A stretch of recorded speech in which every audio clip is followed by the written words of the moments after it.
In this video, we will be covering the top 3 starting classes in Diablo 2 Resurrected, solely based off my opinions, so feel free to disagree.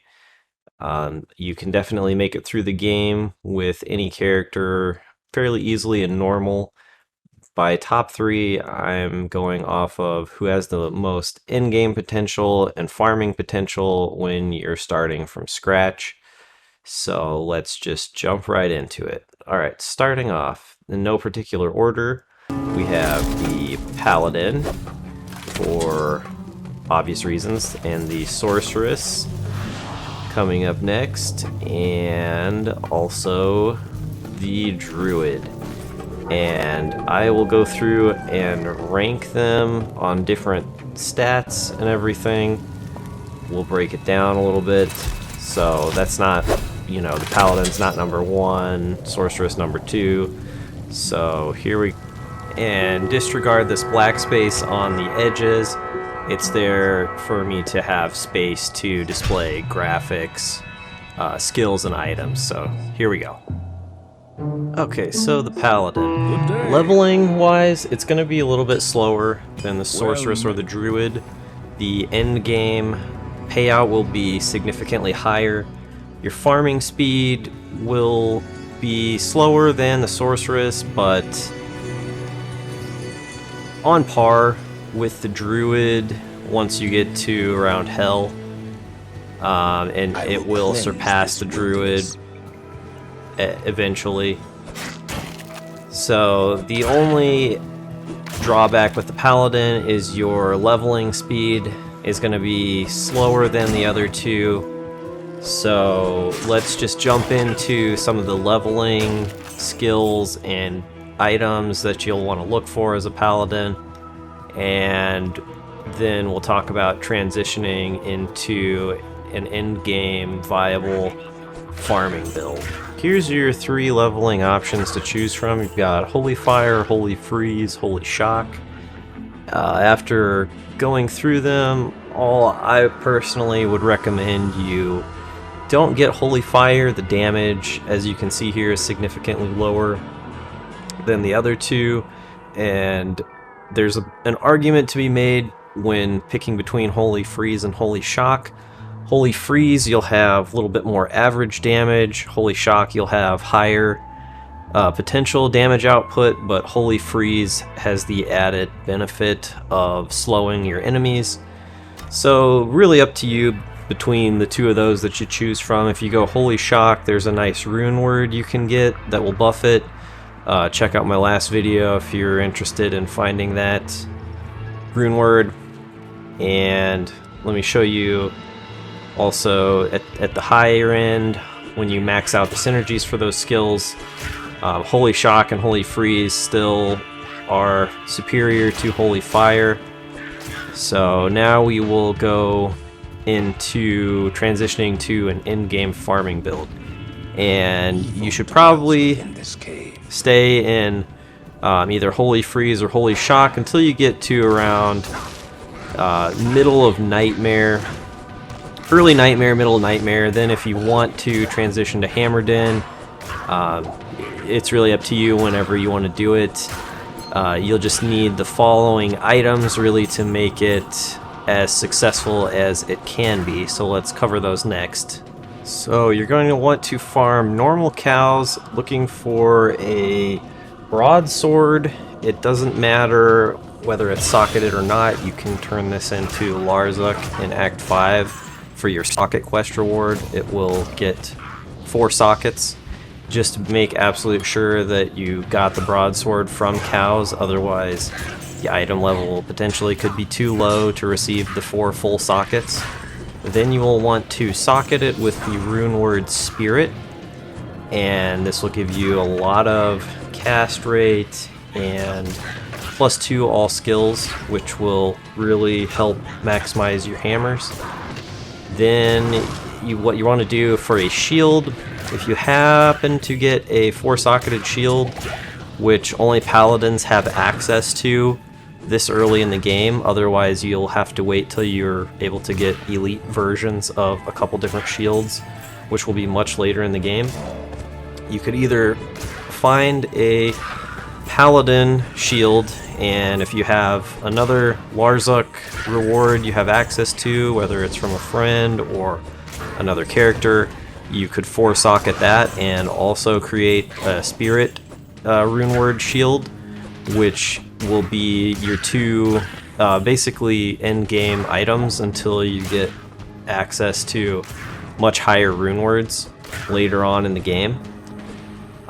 If you don't have access to a 4-socketed shield to create Spirit, you can find just a pretty decent, random rare Paladin shield.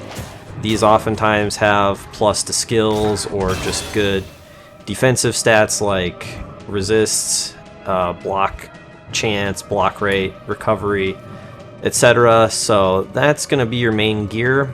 For your chest piece, you're going to want to use runeword Stealth for the move speed and the cast rate and hit recovery. And then for your helmet, you're gonna, if you have another helmet with plus skills, you should be good. If not, you can create runeword Lore for +1 all skills. Plus some of the other stats from it are pretty useful.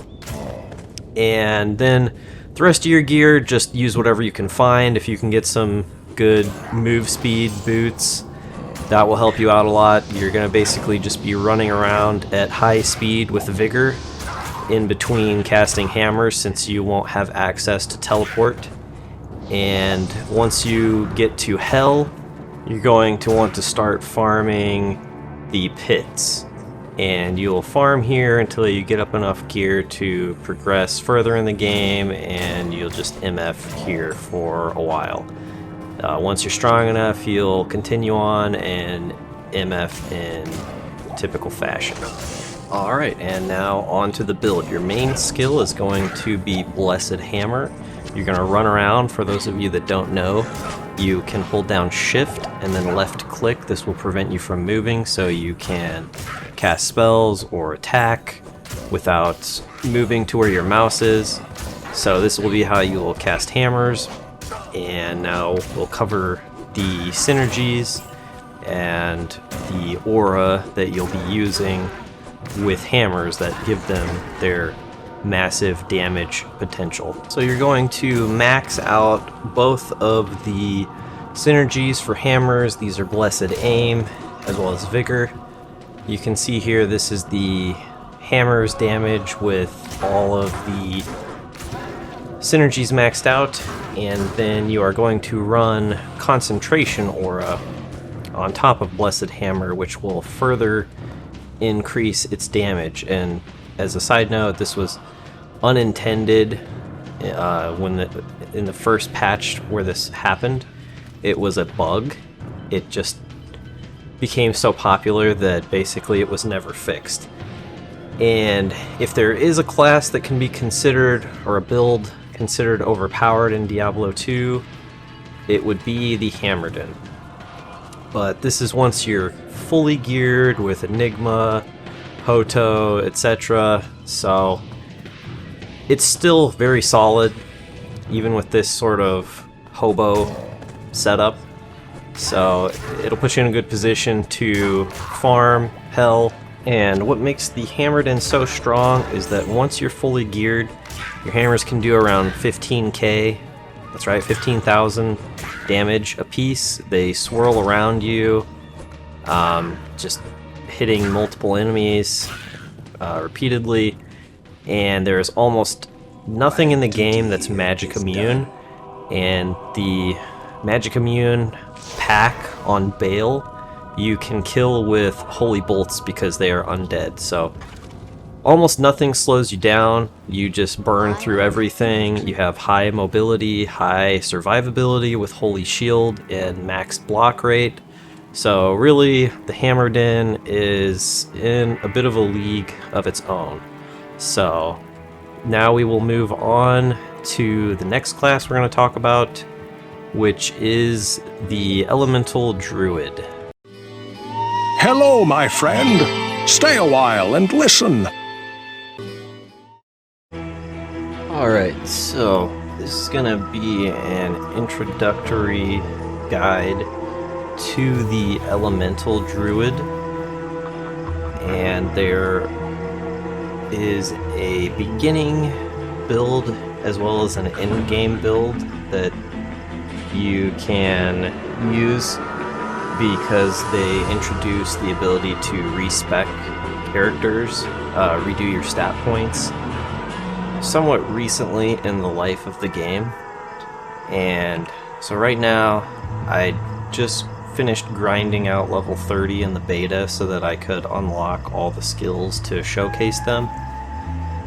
So essentially, the leveling build that you will want to use is going to be the fire side of these skills, of this skill tree. That will pretty much carry you through most of Nightmare, if not all of Nightmare. The only time you will run into an issue is when you occasionally run into a fire immune enemy. If you're playing with other people, that shouldn't really cause you too much trouble because there's not going to be very many of them, and someone else can just kill that. So you're going to want to, you'll mainly be using Fisher and Volcano in this build, and you're going to want to get a 2-socketed staff early in the game with a Tear and a Raw rune, and this is going to create the rune word Leaf. So let's just go ahead and do that, and I'll show you why you're going to want to do that. So this gives you +3 to fire skills, and it's a little unintuitive, but as you'll see here, that includes any skill basically that uses fire. So it will apply to all your druid fire skills, not just sorceress. And it's very easy to get a Tear and a Raw rune early in the game. I found quite a few of them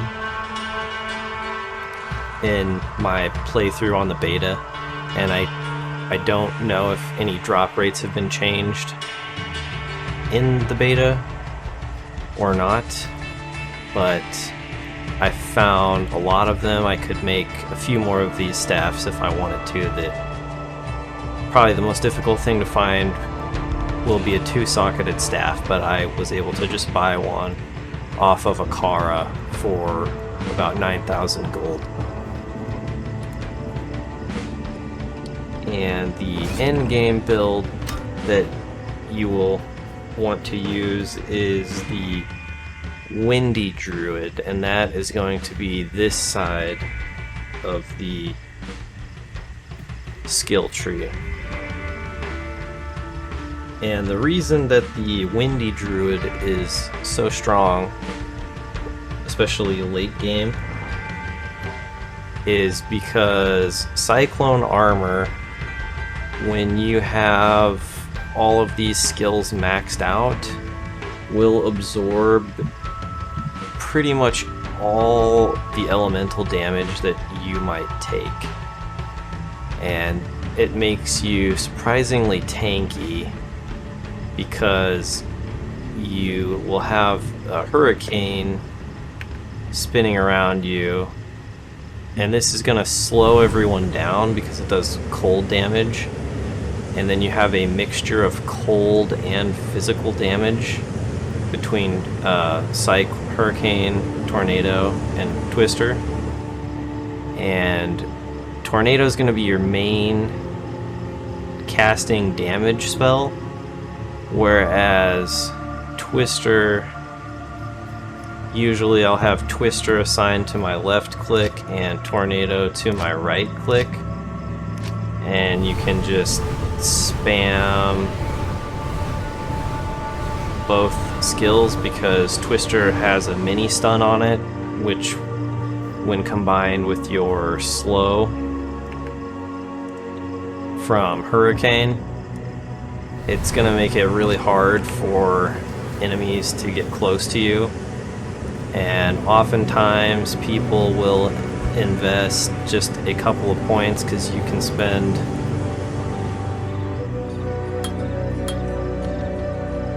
like 1, 2, 3, 4 extra points, because typically you're gonna have Oak Sage at a pretty high level just for the bonus HP for yourself and your group.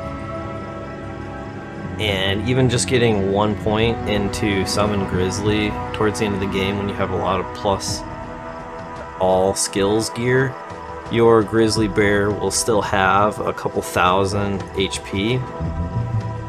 And so then you can have this big fat beefy bear tanking for you, distracting enemies along with your mercenary, while you just sit back and anything that tries to get close to you will get greatly slowed or frozen by Hurricane and mini stun from your twisters.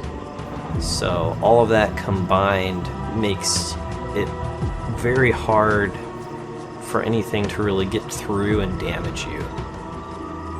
And with your mixture of cold and physical damage, you don't run into very many situations where there's a cold and physical immune enemy. It can happen, but it's pretty rare. So you don't often have any issues with killing anything.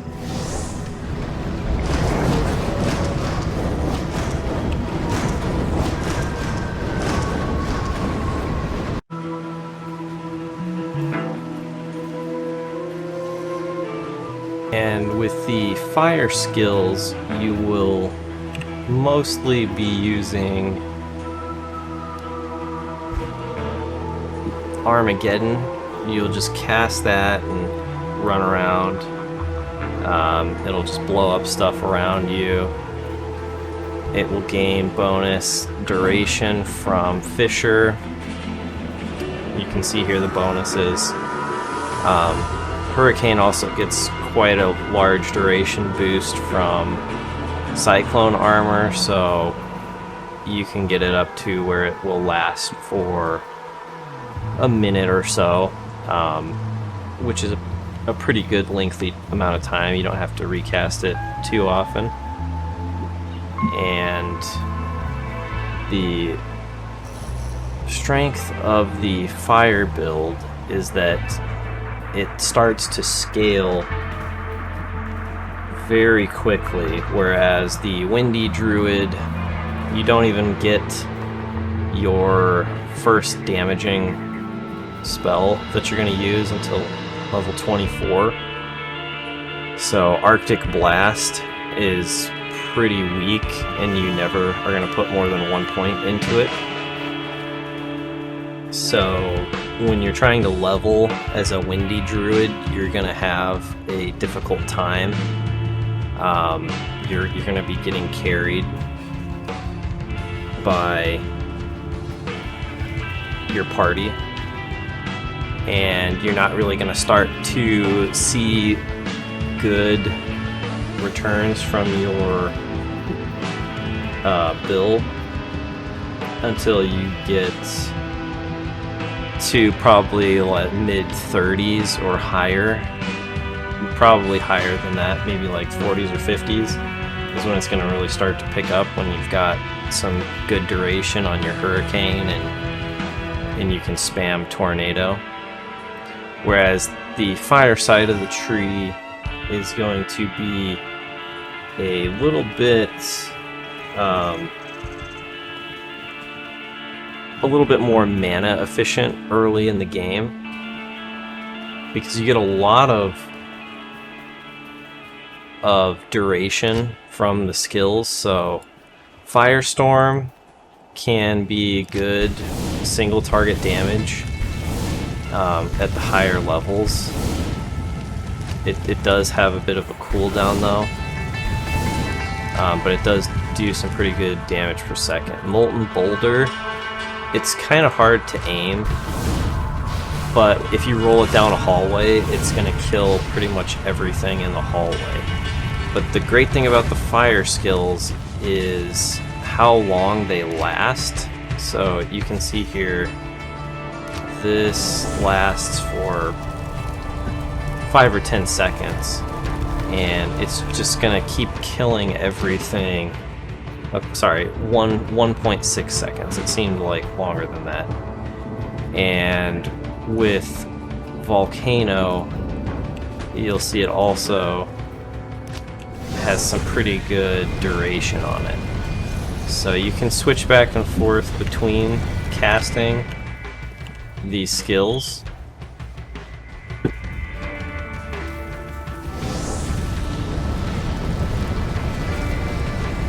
You do have to wait for a little bit of delay in between.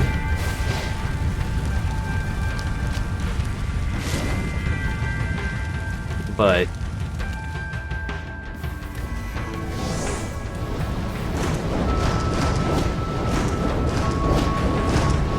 you can just pretty much sit in the middle of all of this fire and destruction.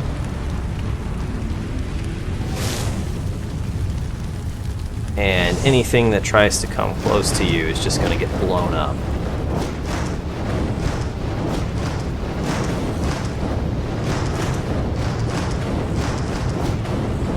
Alright, and that's going to pretty much wrap up this Druid guide here. Let's take a look at what do we get.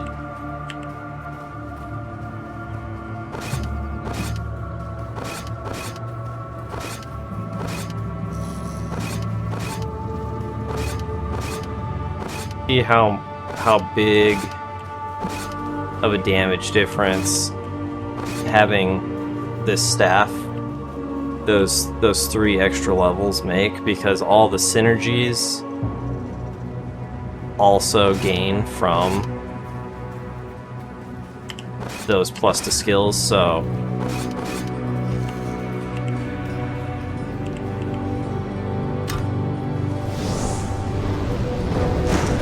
it can be very strong. And this staff can pretty much carry you all the way through Nightmare, and then in Hell you can switch over to the Windy Druid build and then progress through Hell. And the Druid will not need very much gear to continue progressing. I would rate him up there with the Sorceress in terms of how far he can progress with little to no gear. The only drawback will be you do not have teleport built into your character, so farming will be a little bit slower, but it will also be a little bit safer. You'll have more room for error, and the Druid's really just a very strong, well-rounded character. Alright, and for the rest of the gear for your Druid, basically it's going to be the same as what you used on the Paladin later on. Spirit Sword, Spirit Shield. You just won't be able to get the shield until much later. However, there is a pretty neat thing you can do with Druid unique helmets. If you create the lore rune word, they will keep their inherent bonuses. So if you can find a good white Druid helmet with plus to skills that you want and make that into a lore, it's going to give you a really nice skill boost. Alright, now moving on to the Sorceress. Alright, so the Sorceress video, it's going to be pretty short and sweet. The Sorceress is the king, or should I say queen, of naked farming in the game. You can literally beat Hell difficulty naked without gear with the Sorceress. If you chose to, you might die a lot, but it's possible. You have the damage output. So this makes her an ideal platform for magic finding because you don't really need any gear. You can stack as much magic find as possible, as quickly and as early as you want in the game. And The Sorceress also has a pretty neat trick with Blizzard that allows you to farm Hell Mephisto and get some of the best loot in the game very, very early in a ladder season or reset in the game. You can kill Mephisto safely from across the platform with Blizzard, and very, very low chance of dying. He won't really be able to touch you. So this lets you take Magic Find to the limit. And here are the skills for the build. You're just going to get Blizzard, you're going to max all the synergies. The reason why Cold Sorceresses are the more powerful of the 3 elementals is because Cold Mastery gives you a flat reduction to enemy monsters' resistance. So let's say a monster has 50% cold resistance, and you have a Cold Mastery giving you -100 to cold resistance. This isn't going to make it 0 cold resistance, it's going to be -50. So your damage would go from, let's say you were doing 100 damage, it would go from 50 damage now to 150.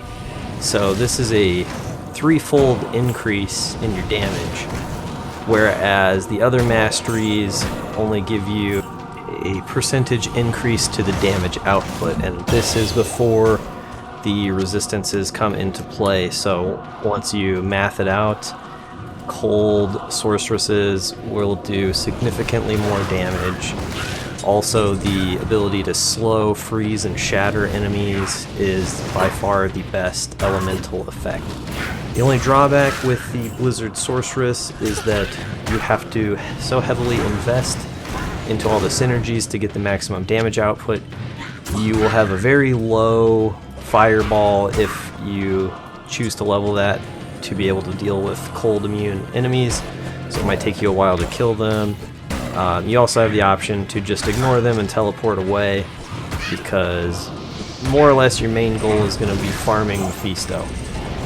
You could build a Sorceress really anyway. That's really the only way I'm going to recommend it when you're starting in a fresh league or a fresh ladder reset, or in this case a remaster of the game. So leveling wise, you can't really go wrong with the Sorceress.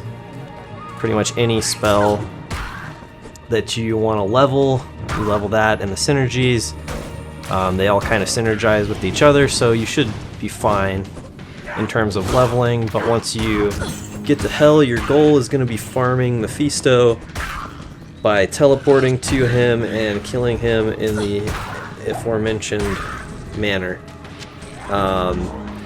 And all you need is Magic Find gear. So any socketed helmet, socketed chest piece, throw some perfect topaz in there, any magic items, any rare items, anything you find with Magic Find, that's what you're gonna wear, and you're just gonna kill Mephisto over and over and over until you get the gear that you want to make a different character or to sell to make your Sorceress stronger.